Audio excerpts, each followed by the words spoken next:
창세기 9장 18절로 29절까지가 되겠습니다.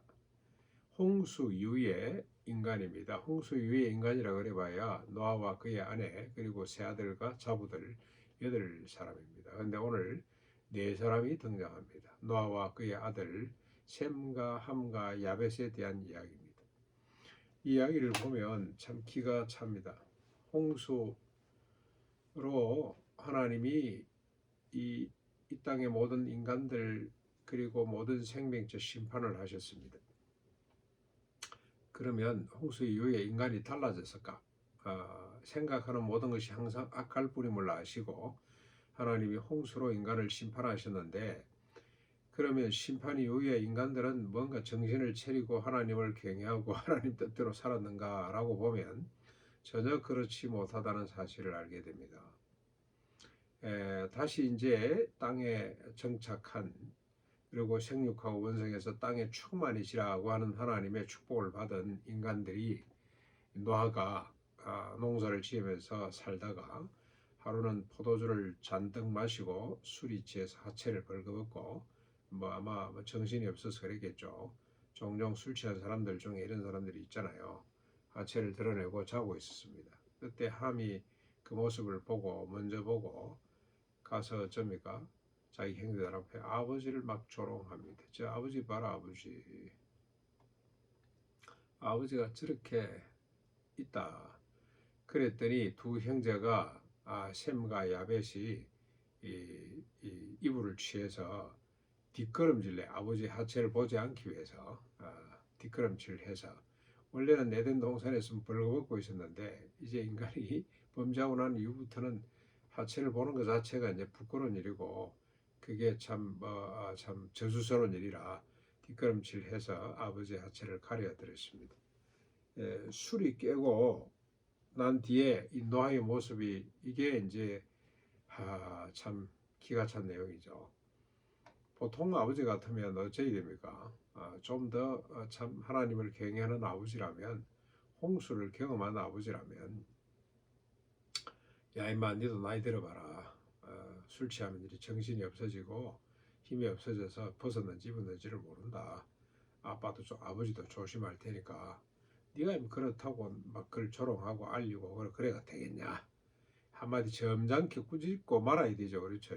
미안하다, 내 앞으로 조심할게 이래야 되는데, 그다 대놓고 아버지가 뭐라 그럽니까? 야 이놈아, 니놈은 너 형의 종이 될 것이고 네 후손들은 또 네 동생의 종이 될 것이고 이러고 막 저주를 끌어붓습니다.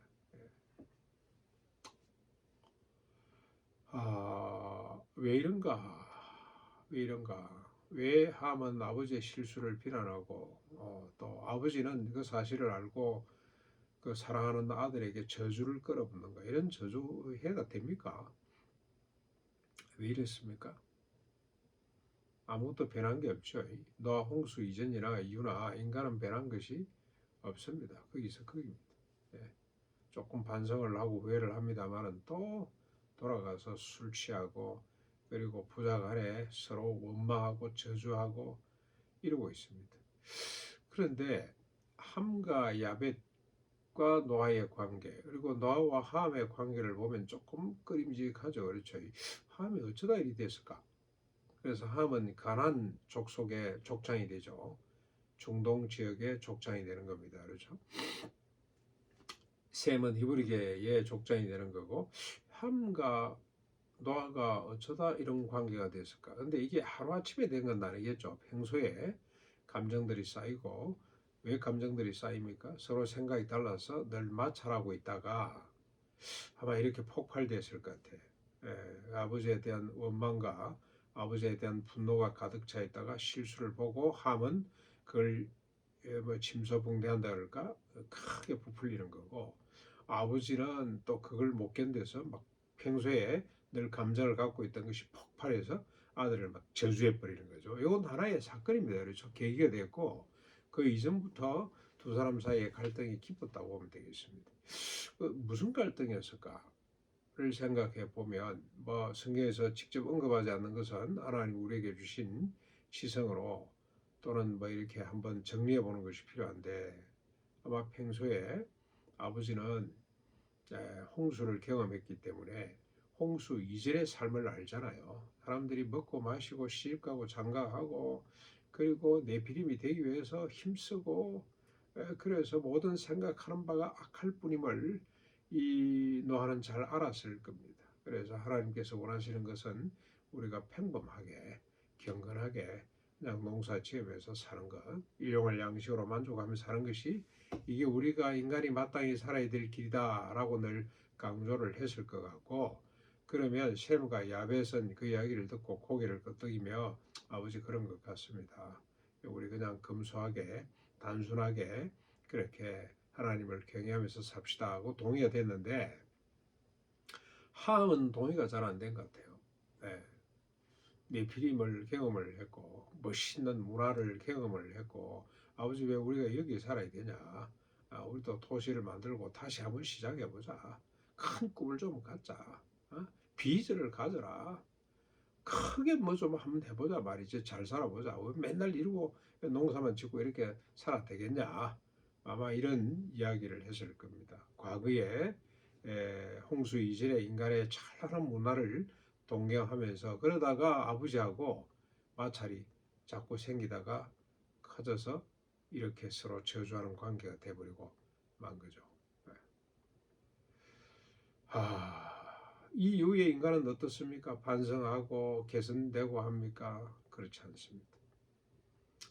결국 또 함의 이 정신이 우세하고 그래서 인구가 다시 늘어나자 어쩝니까? 홍수의 그 아픈 상처를 치유하기 위해서 스스로 결단하고 성을 쌓죠. 바벨탑을 쌓기 시작합니다. 바벨성, 바벨탑. 높이 쌓아서 그러니까 엄청나게 빠른 속도로 또 발전했다고 보면 될 것 같아요.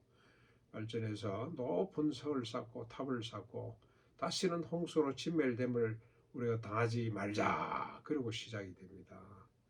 하나님께서 그들을 또 언어를 혼잡게 해서 흩어버리시는 거죠. 그 비전이 무산되도록 만들었습니다. 인간은 홍수 이전이나 이후이나 꼭 같습니다. 홍수 이전에는 도시를 만들고 네피림이 되기를 원했고 홍수 이후에는 바벨탑을 쌓고 영원히 하나님과 맞짱을 뜨고 싶었던 것이 인간의 모습입니다. 선악을 알고 자기가 주체적으로 살고 싶은 인간의 모습입니다.